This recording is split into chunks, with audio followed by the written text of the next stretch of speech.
Before the world took form, before gods were given names, there was a law that could not be broken.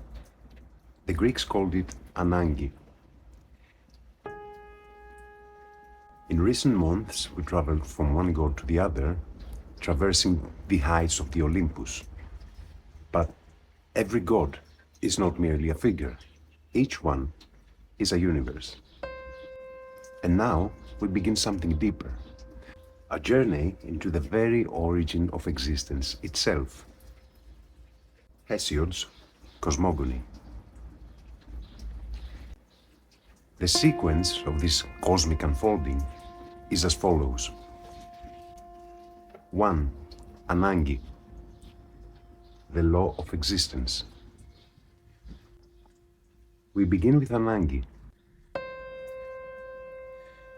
Before the world even manifested, what existed was the necessity of order.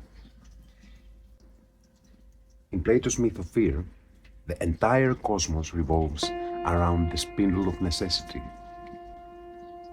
Ananke is the law that dictates existence cannot be otherwise. It is the primordial cosmic constraint. 2. Chaos, the opening of being. Hesiod opens his theogony with the verse, "First of all, chaos came to be." The word chaos originally signifies a chasm, an opening, a vast gap. It is not disorder, it is the first opening of existence that allows space for everything else to be. 3. Gaia, the stability of the world. After the chasm appears the solid foundation of being. In Greek thought, Gaia is the womb, the stability, the bedrock. From her, the heavens, the mountains, and the sea are born. Matter finally acquires form.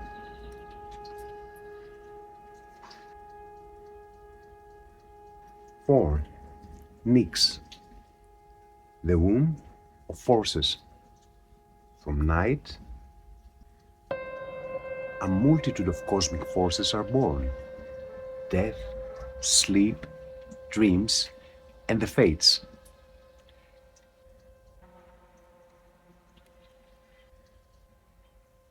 Nyx represents the invisible depth of existence, the layer from which all psychic and cosmic powers emerge. 5. Eros, the power of unification. Eros appears at the very dawn of creation. Hesiod calls him lysimelis Eros, the force that loosens and unites all beings.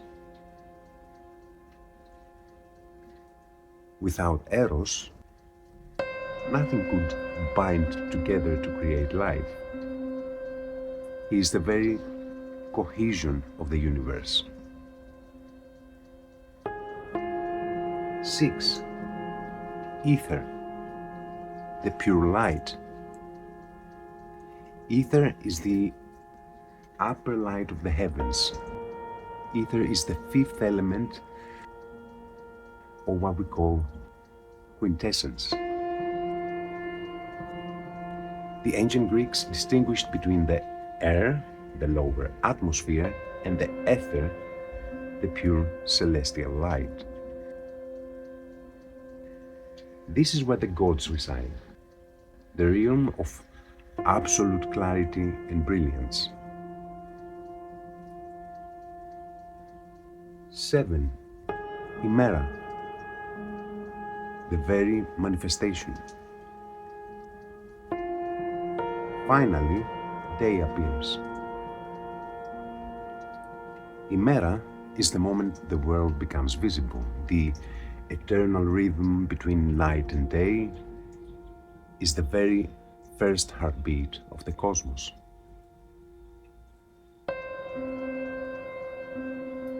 For the Greeks, there was no separation between the study of nature and the divine. The world itself was the revelation of the sacred. To understand the cosmos was to participate in it. From the one to the many, and from the many to the one. We are looking at a living universe, a conscious organism with a mind of its own. By understanding these ancient principles, we are not just looking back at history. We are looking into the mirror of our own existence.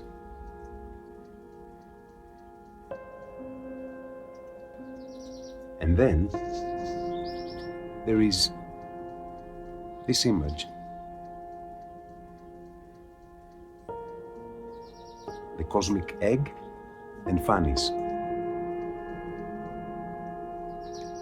To conclude this, we look upon one of the most profound symbols of Greek esotericism, the relief of Phanes, the bringer of light.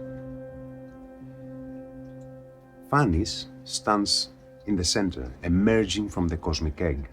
He is the firstborn, the one who makes the invisible visible. His name comes from the verb pheno, meaning to bring to light, linking him directly to our final stage, Hemera. Notice the wings. Phanes is often identified with the primordial Eros. He is the driving force of attraction that pulls the universe out of the void, out of the chaos.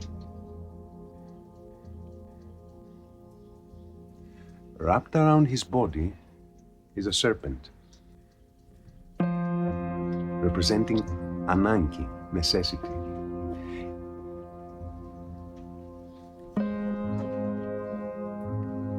And the path of time and fate.